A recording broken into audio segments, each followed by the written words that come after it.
So blessed to be a part of your day. Kevin Miller in the morning here at KIDO Talk Radio. Kevin Miller's cash code code 2 is share. The word share. So type that up. Go to KIDOTalkRadio.com for your chance to win up to $5,000. Share is the word. Joining us now, our great friend, champion of conservatism on the road this week. Lars Larson joins us now. Lars, good morning.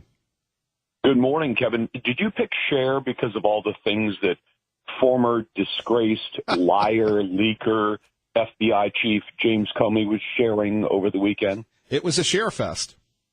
It's a share fest. He was sharing his opinion of Donald Trump's hands, his hair, and then he dropped a number of bombs. As you say, I'm down here at Stanford because we do a week of broadcasts at the Hoover Institution every year, and we get access to some really, really smart people. But the biggest story going on in America right now is the Comey interview, which is, let's not make any secret about it, aimed at earning millions of dollars for James Comey, who was fired for good reason. He is a proven liar, he's a leaker, and he's lied about that. Do you remember that in May of 2016, he testified to the Congress that he was never a leaker of information. And then we found out in May of 2017 that he admitted that he deliberately leaked confidential parts of a conversation with President Trump with the hope of getting a special counsel appointed to investigate the president. Yeah, it's crazy, Lars, when you think about his revelation. And, Lars, as you know, and you've been such a champion for law enforcement for so many years, you have so much respect for him, I have so much respect for him, that you think ethically, why does James Comey, wave this sign trying to sell his book saying, I'm a victim, I'm a victim? Because he's a political partisan. And here's the thing that should happen in every prosecutor's office and every law enforcement agency. They should let politics be out of their investigation. And James Comey said, I will not let politics be part of it. But we now know, based on his book, that politics were very much a part of his investigation and his decisions about how to treat the investigation of Hillary Clinton, because he now says he did not want to delegitimize her as president because he assumed that she was going to win. Now, this was less than a year after he came out publicly in interviews and said, I will not let my investigation be driven by the demands of politics. In other words, if there's an election coming up, my investigation will be the same as if there wasn't an election coming up. If this may hurt a political candidate or help a political candidate, I will not let my investigation be driven by that. Now, that's the proper thing to do, and it's what he said he was going to do, and we now know he didn't do it. Right, and then this whole thing, feel sorry for me, and tweeting. Lars, again, I love your show, talk journalism at its best. You've been embedded with these guys. They're tough guys. They don't go sing the blues on social media or television. And yet here we have the highest law enforcement officer in the country saying that he was a victim and Trump was a bully. He's a victim because that's all he can say right now. It's very clear that he had some political goals to make. He wanted Hillary Clinton to become the next president. I think if Hillary had become the next president, you tell me, Kevin, would James Comey still be the director of the FBI? Oh, yeah. Was he shamed because he was fired from that job? And he was fired, as I said, for good reasons that we now understand today. But if Hillary had become president, none of this would have come to light. And I don't mean the Trump stuff. I mean all of the other shenanigans of the FBI would not have come to light. They would have been buried by the Clinton administration. But there never was a Clinton administration. Well, thankfully, there wasn't. So Mr. Comey will continue to, sing the blues, and the press will go on and on. Lars, what did you make of the Syrian attack, the attack on Syria? I thought it was an appropriate action. I mean, we've decided as a world, I think, although the United States acts as an individual sovereign nation among the countries of the world, that we're not going to tolerate a country using certain kinds of weapons. And one of those weapons is chemical weapons.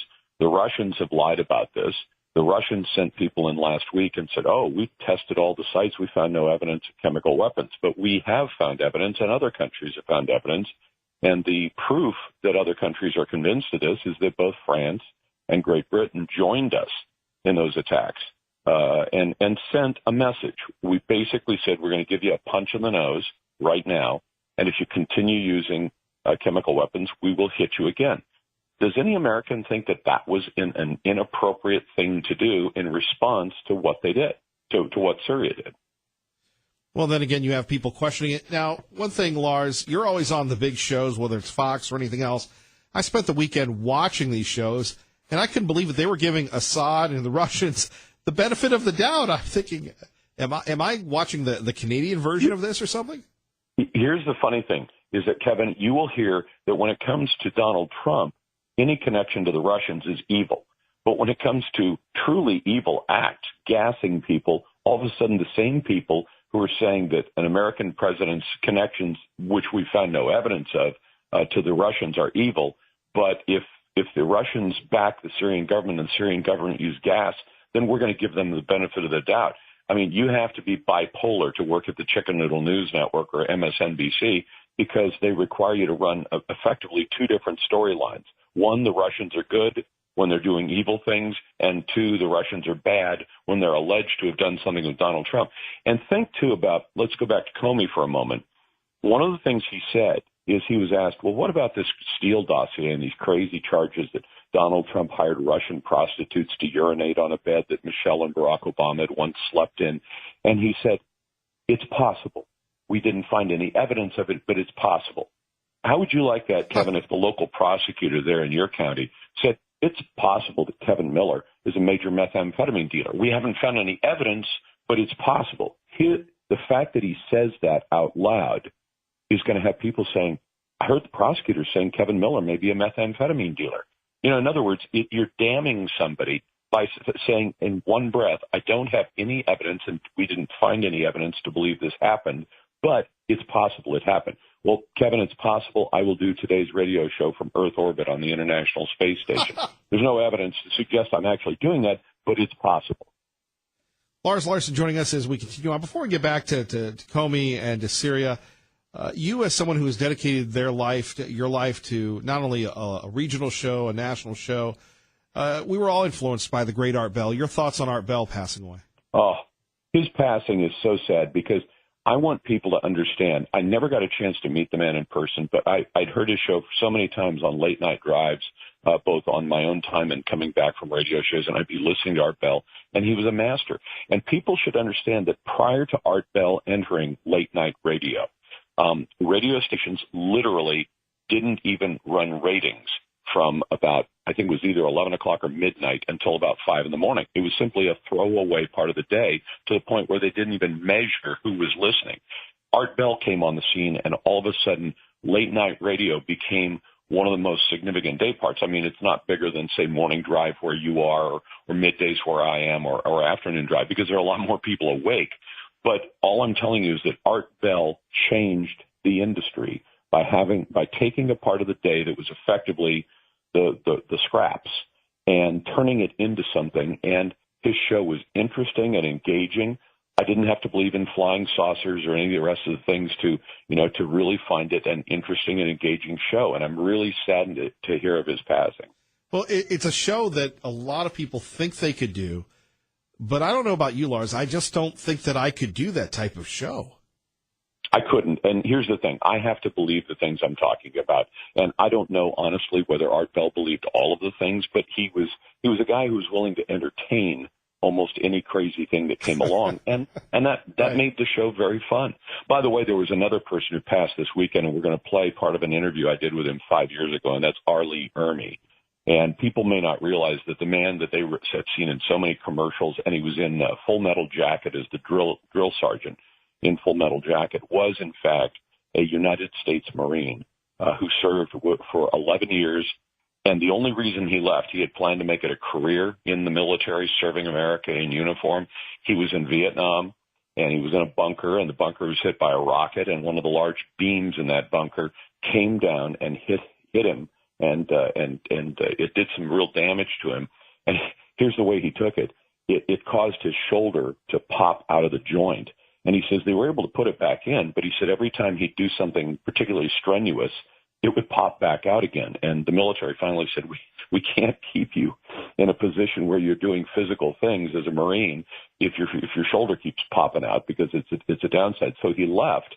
And he dedicated himself to appearing in movies and being in media. and he wasn't famous at first. He served as one of the technical advisors on Full Metal Jacket and other significant movies, and he was immensely entertaining, and I thought it was a real privilege to get a chance to talk to him. He passed away this weekend at the age of 74, and he will be sorely missed both for his service in uniform and for his service in front of the camera. Who could forget him in Full Metal Jacket with Private Pyle? Well, and then after that, to see him play such a serious role as that, and then you recall he was playing, I think, a counselor in an ad where the guy who's talking to, who's counseling, is starting to cry, and he goes, "Here, have a tissue, snowflake." And the guy had an incredible sense of humor, and I remember in the interview we did a number of interviews with him, but the one we're going to play today, a portion of it, was at SHOT Show, the Shooting Hunting Outdoor Trade Show in Las Vegas 5 years ago. And he said to me, he said, "I have never been unemployed in my life. And if I lose my job at 8 o'clock in the morning, by 5 o'clock that night, I will have another job." And he also, he did a short stint as a worker at Hanford, and not during the war, but he did a short stint at Hanford. He was always employed. He was a hard worker, and his work ethic, both in the military and in the private sector, is to be admired. Well, and people, it's funny, we've had this corporate email going back and forth, and you know how radio people are. They were debating drill instructor, drill sergeant back and forth, and I didn't know that he was Sarge in Toy Story as well. Yeah, he was. He was Sarge in Toy Story. And one little short story I'll tell you, I think we got a minute, is that the way he got the role in Full Metal Jacket was that he was hired as the advisor to tell the actor who was going to play that, who they had already cast. They'd already signed the actor for the drill sergeant or drill instructor position. He was supposed to coach him in how you went about looking and sounding like a drill instructor. But he really wanted to be in the movie. So what he did was he had them roll tape on him, and then he practiced on some of the other actors and did the drill instructor position. And when the director of the movie looked at it, he said, "Oh, we want this guy for the role. This is the real deal." And they actually took the guy who was supposed to be the drill instructor, and he played a different, I think he played the door gunner in a helicopter. But he had already been cast for the role, and he got bumped out of it by R. Lee Ermey. That's how talented the guy was. Oh, I can still think back to Private Pyle. What a he really, really lived that role. Lars Larson, let's talk about your week at Hoover. What can we expect listening at KIDO Talk Radio this week? The smartest people in the world. We have Victor Davis Hanson, who's going to join us at 12:30 today. He is one of the top talents we have, and we will have these interviews repurposed on the national show as well. We have Lanhee Chen, who's a very smart guy on public policy. We're going to be talking to George Shultz is going to be with us today, the former Secretary of State. He's the only guy who's held, I may get this wrong, either 3 or 4 presidential cabinet positions in a lifetime. He's the only guy, and he's very impressive. He was Secretary of Labor at one point. He was Secretary of State at one point. Imagine the talents you have to be chosen by a couple of different presidents to play cabinet roles because you're that good. And he's a very smart guy. He's in his 90s now, but he's still going strong. Indeed. Finally, for Lars Larson, asking questions of these people, you ever get intimidated with that? Because these are smart folks. Oh, absolutely. I mean, you are constantly in the back of your mind, Kevin. You know this. You know what it's like. You're asking questions thinking, is this person, while polite, in the back of their head thinking, what a dumb question. But I agreed to the interview, so I'm going to sit here and answer it. And you do your best in preparation to make sure that whatever you ask them is at least halfway intelligent. And I'm going to do my best to do that today. Well, we can't wait to catch you tonight at 6, Lars. We so appreciate you, sir. Hey, it's my pleasure to be on with you, Kevin. Thanks. Our great friend, Lars Larson, joining us from Stanford, the Hoover Institute. Kevin Miller in the morning, KIDO Talk Radio. Good night, sweet friend. Art Bell, rest in peace. You know, it's great talking to some of these folks that are at such a high level, whether it's our friend Lars Larson, who's going to be at the Hoover Institute with all those smart people this week, exclusively for us right here at KIDO Talk Radio. So right after Sean, you go right into Lars, and you'll learn something from Lars. And each talent on this station. It was funny, I was at Car Wars, and a young lady by the name of Tina says, they call you the talent? I go, well, yeah, that's it, the talent, huh? And just the ability to communicate the spoken word, whether it's Glenn Beck questioning the deficit, Dave Ramsey on how you can deal with the deficit, listening at work, right? And I love the people that are, in their vehicles all the time, because that's what this station's designed for, at work listening, whether you're working, whether you're driving, whether you're working and driving, or at the office, just to give you some perspective. Or Sean Hannity taking you home every afternoon, Lars Larson. Then you have Clyde Lewis, pretty new to the scene out of the Northwest, just like Lars. And then you have George Norrie. And not everybody can do the Art Bell show, like Lars and I were talking about. It's sometimes you would hear Art Bell when he would say, well, yeah. And you could tell that Art didn't buy what people were saying, right? But again, he will be missed, and what a loss. And when we look at people, we look at their shows, but to put a show up in the middle of the desert, in the middle of the night, to talk to people that, let's face it, if you work third shift, that is a tough shift. And then all of a sudden you get these people that organically come in. I don't think we'll ever see that. And one of the greatest compliments we had here was when George asked me to send him a tape. I never did, because I don't know if I could do that show, right? 580-5436, 580-KIDO. Your thoughts on Art Bell. And also in the world that we're living in, James Comey singing the blues, right? Saying that he was, blah, blah, blah, blah, blah, blah. Donald Trump is mean. And this from the highest law enforcement official in the land. And this is what gets me, the cheap shot that he takes at the President of the United States. Before that, our time is 8:26 with Kevin Miller, KIDO Talk Radio, traffic and weather. And Kevin Miller in the morning here. So James Comey had this opportunity to set the record straight with this book. Now, why does everybody have to set the record straight? And why do they have to have a book? But you tell me whether or not Comey's being fair. I don't think he's medically unfit to be president. I think he's morally unfit to be president. Well, let's look at your morals, buddy. Let's look at what you did with Hillary Clinton. This is one of the things that Sean Hannity gets. Remember when Hillary Clinton, thanks to our friends at Judicial Watch, which, by the way, in the Treasure Valley, we're your home for Judicial Watch. We have them on, and whether it's Tom, whether it's others, exposing the lies when they found out about that additional server, it wasn't Trey Gowdy, it wasn't the Republicans, it certainly wasn't the Obama Justice Department, it was Judicial Watch. So what did Judicial Watch do? They forced Hillary Clinton to have to answer questions. So what did the FBI did? Well, they came in after the servers had been destroyed, bleach bit, acid wash, you named it. They even gave Hillary Clinton back some of the evidence, right? Now, Michael Cohen, Paul Manafort, they get their offices raided. And as I said in the 6 o'clock hour, if they can do this, to quote Senator Paul, if they can do this, the deep state, to the president, to the sitting president of the United States, what can they do to you? What can they do to me and to your family? We have seen people under Lois Lerner, and that's one thing I wish Jeff Sessions, almighty Jeff Sessions, would do, would be to look at retroactively prosecuting Lois Lerner, Eric Holder, Loretta Lynch, on their persecution of people with conservative thoughts and causes. Remember the young lady from the Wetumpka Tea Party. Not Tea Party, big difference. Remember the folks that voted against Prop 8 that funded that. They were targeted.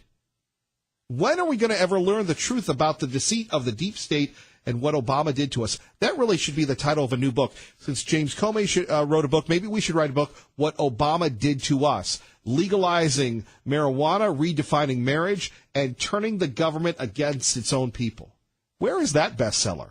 Kevin Miller, KIDO Talk Radio. Good morning, Maggie. Good. Coming up, the return of Mark from Eagle, Tea Party Bob, and you. But first, Keith Youngblood joining us on a big event, once again coming to the Treasure Valley. Keith, good morning.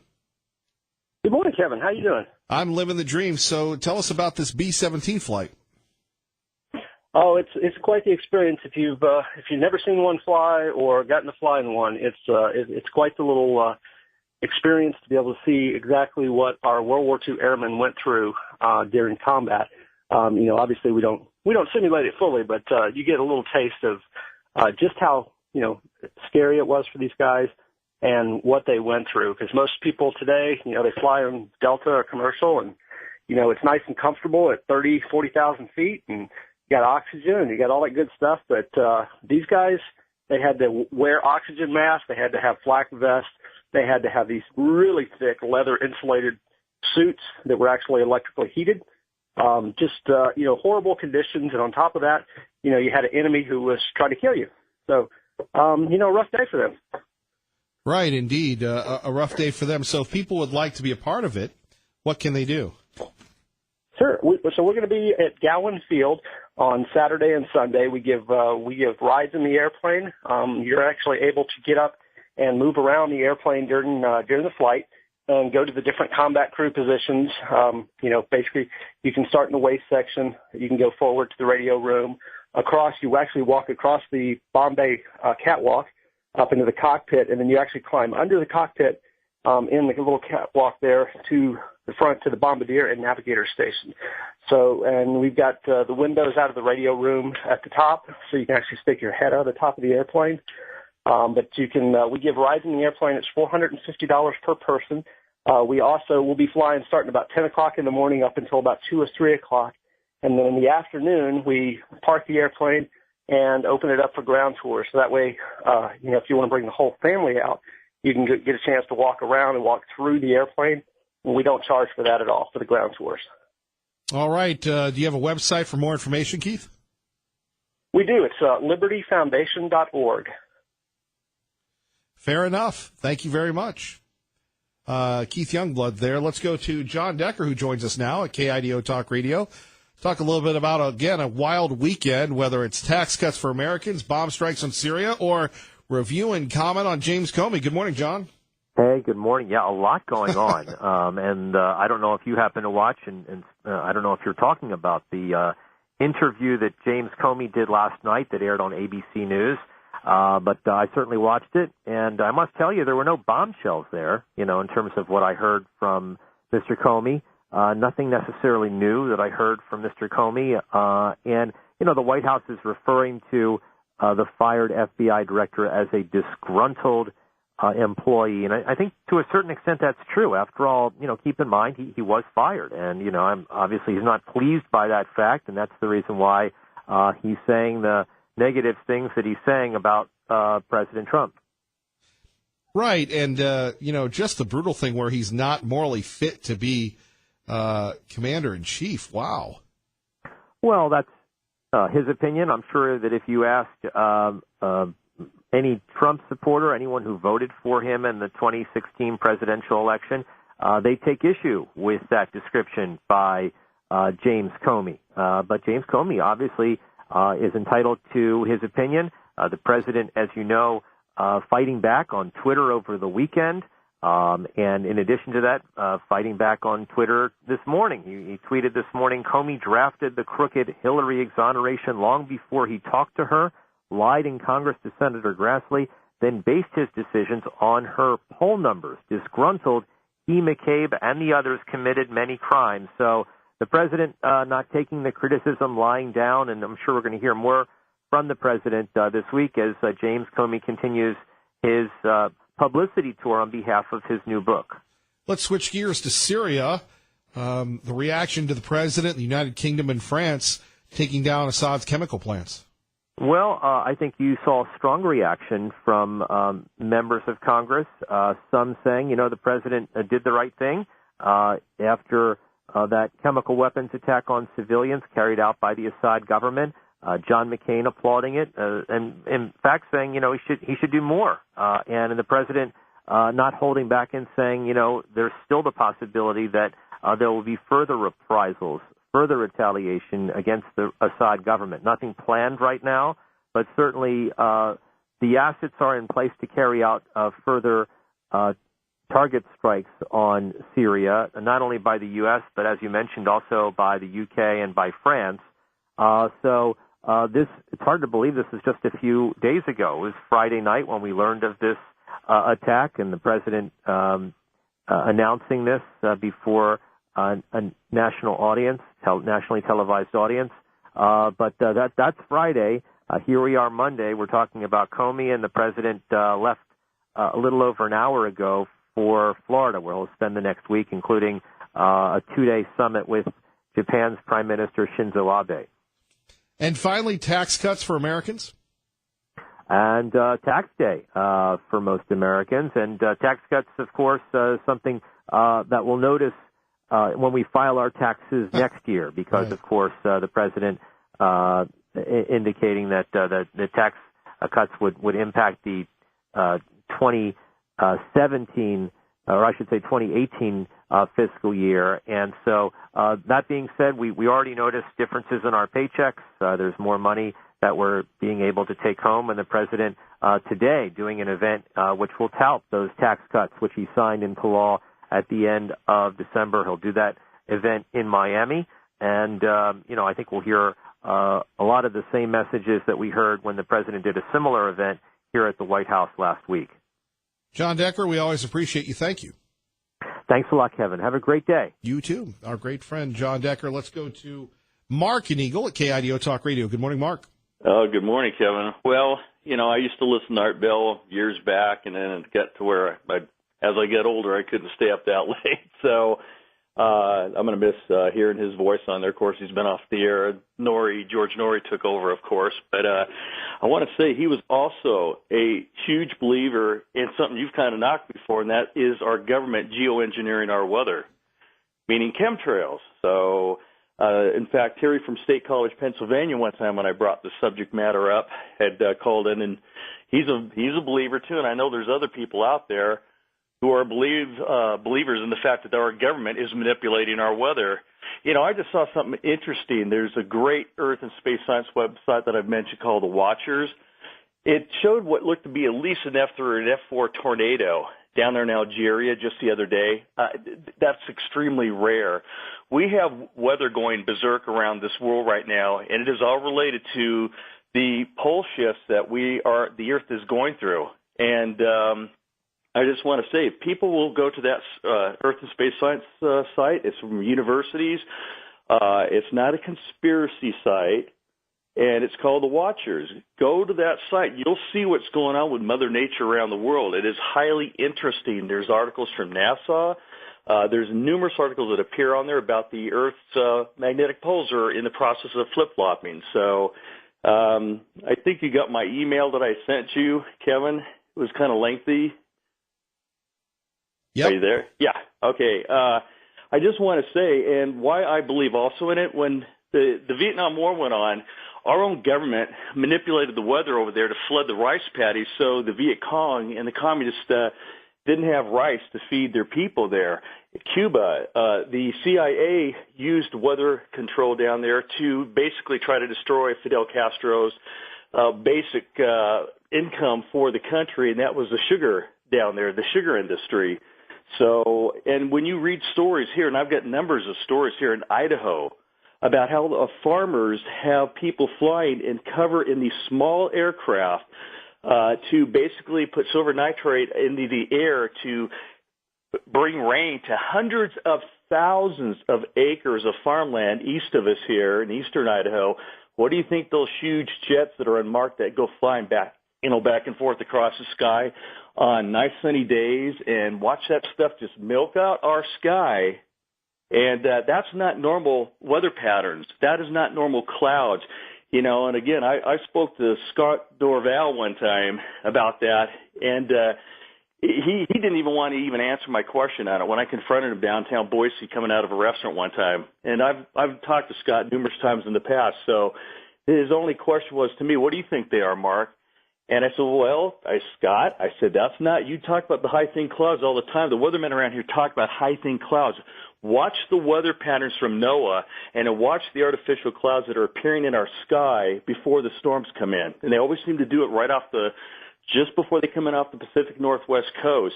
I have a relative who lives in Central Oregon who watches this all the time, says, Mark, they are spraying intensively over our area here in Central Oregon.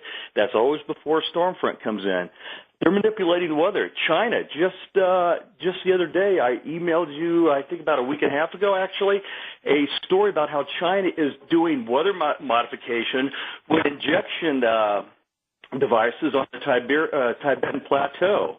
to control massive amounts of rain over their agricultural areas there to bring more rain to feed the people, I guess. But it's there. It was on the Watchers. It's a website. So I'll let you go on that thought, and you have a good day, Kevin. All right, Mark. Appreciate it. Joining us now, the publisher of the Gem State Patriot, Tea Party Bob. Good morning. Good morning, Mr. Miller. How are you today? Sounds like you're having a good time, maybe too good a time down there today. Well, that was our audition for the Art Bell show. So God rest his soul. Just an incredible job to be able to put these thoughts together. And you could always, one thing I loved about Art Bell is that you could always tell when he was mad. He wouldn't try, what do you mean? Get to the point. Blah, blah, blah. He was just very human. And to think that in an era where companies put together people to go on shows and to create shows, that Art Bell did it on his own is amazing. Like when Glenn Beck went national, that was because the company at the time, Clear Channel, that owned the station he was at, they put him on all the stations. Similar when Sean Hannity was going national, I think the day before September 11th, September 10th, right, 2001, Sean went national. His company at the time, now defunct Citadel, put him on. And when you start off with 100 or 200 stations, it's very different from being in the middle of a desert by yourself, taking calls. So we'll remember Art Bell for a lot of things. I digress, though. Sometimes I wonder whether you're not trying to be another George Norrie with some of the people who call in. I have to be aware of we try, something that's comments. Kind of, whether it's, politics or conspiracies, anything that matters, we like to talk about. That's true. Well, I've got just a couple of comments because you're talking about the gas tax this morning. And our legislature raised the gas tax in the dead of night. We all remember that, and we're all paying more than most other states. The gas tax is one of the most regressive taxes we have, and it hits those who can least afford it, while the wealthy barely feel the sting. What we should be doing is drawing the money for the roads and bridges from the general fund so that everyone pays an equal share. After all, everybody benefits from the roads and highways, not just those who use them to get back and forth to work. Why aren't any of the gubernatorial candidates talking about this gas tax? Just because lower income taxpayers don't have lobbyists to fight doesn't mean that they shouldn't be respected and that we shouldn't hit them with these terribly regressive taxes. Without good roads and transportations, Idaho would come to a basic halt because they are dependent on the trucks to move the farm commodities and bring supplies to the stores that we shop in. Everyone benefits from good roads, and we see that everyone should pay an equal share by drawing from the general fund. When you raise the gas tax on truckers, they just pass the cost along to the consumer by charging more for the goods they deliver. Well, that is a good point, though. That is a good point about the gubernatorial candidates here. They're not talking about it. Why don't they talk about the real issues like putting in another pipeline or something? Well, it would be nice to put in another pipeline, but who's going to do it? If you want lower gas prices, then we have to get rid of the monopoly that Chevron has with this pipeline. I'll tell you who'll do it. Chobani. They do everything. Just ask them. Well, then we'll have piped yogurt then. Chobani, the Chobani pipeline.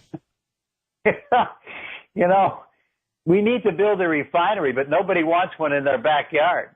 So if we're not willing to create the competition, we're going to have higher fluctuating gas prices. We've got a lot of available desert land that would be perfect for a refinery. How about Twin Falls? I hear they're building everything there. They can call it the Magic Mile again or the Magic Miracle and put a refinery there. That'd be great for the state since Twin Falls is so great. We could put one right next to the Chobani factory. You can eat and get your gas at the same time. What do you think? Why not? Kevin, it's always a pleasure talking to you. You never know what's going to happen next. I hope you have a wonderful day today, and thank you again for a great show. Well, if you had run for governor, we wouldn't have these problems.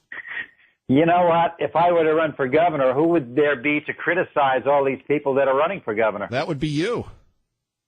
Yeah, right. Somebody has to take the stick and beat them with it every once in a while. And you're just the guy to do it.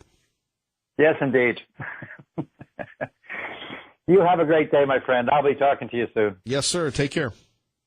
Take care. Bye-bye. Bye-bye. Our great friend Tea Party Bob laying the smackdown. But that is a good point. Real life, real issues. We have this campaign that's, a month away now from being over, less than a month that's been going on for over a year. And, where are the pocketbook issues? Well, we're going to do this about education. Well, we're going to do this about that. What about the gas prices, right? What's in it for us? That should be the new headline of this program. What's in it for us? Kevin Miller, KIDO Talk Radio. And remembering the great Art Bell.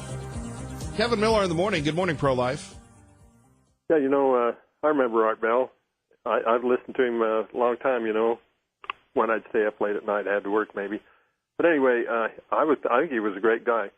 But Tea Party Bob is wrong about the, taking funds out of the general fund to build and maintain the highways.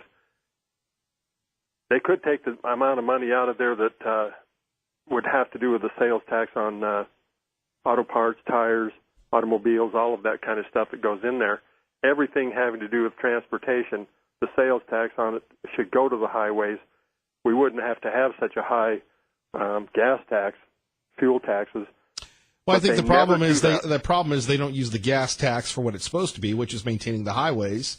Right. They use it to balance the budgets, and not just in the state of Idaho, but we see that everywhere, Pro-Life, where all of a sudden, gas tax revenue. Well, we'll let the highways and byways worry about themselves, and then 5 or 6 years later, when the bridges are crumbling, which they are, that's not hyperbole, that's truth. All of a sudden, we need to raise taxes on the folks to fund the government boondoggle. Right. Every tax having to do with transportation, all of that sales tax, and if we did away with sales taxes, then they could have a road tax on road kind of items, and it would all go in there, including the fuel taxes, and we wouldn't have any problem. But you can't get the politicians to be honest. And I want to make a comment about the gubernatorial debates. They were boring, they were stupid, and they asked stupid questions. They didn't have everybody on the stage. And it's not a wonder that people don't go to those things because they're kind of worthless. I went to them and found out a few things afterwards with just talking to the candidates. But other than that, it's monkey business. So, hey, and none of them talk about the moral issues. You're right. Well, considering the company that puts those on, Pro-Life, thank you. Traffic and weather together. Gabbard. And I'm Kevin Miller. Always appreciate you listening. Coming up this week, we'll be at Compass Public Charter School in Meridian. Back home at Compass, promoting our school, securing our future, thanks to our friends at CapEd Credit Union and Team Mazda Subaru. Looking forward to seeing everybody on Thursday. And remember, Thursdays throughout the spring, listen intently for your chance to win Kevin Miller's dinner, courtesy of our friends at Indian Creek Steakhouse, conveniently located in beautiful Caldwell, Idaho. You will love Kevin Miller's dinner, courtesy of Indian Creek Steakhouse. They are just simply awesome. Ramaya, speaking of awesome, great job today, as always. May God bless you and keep the faith, everyone.